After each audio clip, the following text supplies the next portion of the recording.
just how like alone I felt, and how like persecuted and kind of isolated and put on this blast, like how we say, like put on blast, and feeling like if I don't have a pro-life community who understands me as a Mexican American pro-lifer, then I have nobody, and I feel very alone. And so we have to come to a place where we can understand the non-typical pro-lifer's perspective and the non-typical pro-lifer's experience.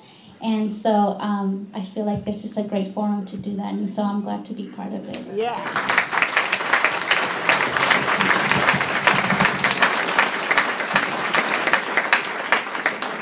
I want to thank Anna. She is definitely in a minefield in her position. So I consider myself blessed to be able to do full-time pro-life work. But I think that it's important for us to hear from people like Anna, from public school teachers and nurses and social workers who are trying to live out their faith and live out their pro-life values, but are being persecuted day after day after day.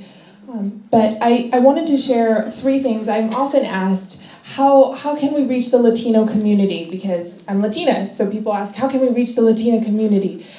So I wanted to just share 3 things that I've noticed that would be helpful. And as Walter read a little bit of my story, I did not grow up pro-life. I did not grow up even knowing what abortion was. I was taught that we were pro-choice in the case of rape and incest, even though abortion was wrong, but I didn't know what abortion was.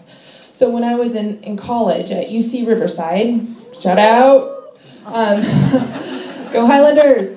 So I was at UC Riverside, which is the most diverse university in the nation. And in my junior year, the Survivors Missionary Team was on my campus and handed me a piece of literature. Now, I went home and read that piece of literature, and I had an instant conversion. I decided to get involved that day. I called my confirmation sponsor and said, I want to go out in front of the clinic. When's the next time you're going?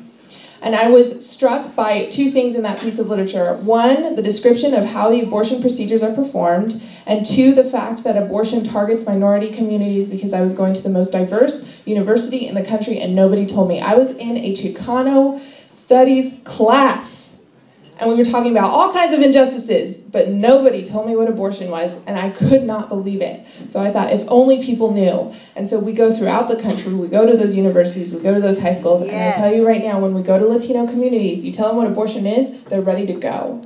It's very linear. Our culture is very linear. So when we go into Latino communities and churches, when we go to confirmation classes, we tell them what abortion is, and I have confirmation students lining up. They're ready to go. They're ready to go protest. When we go to mostly Latino high schools, we were at a high school in Santa Maria, the girls were coming out, and we hold up the images of the abortion victims.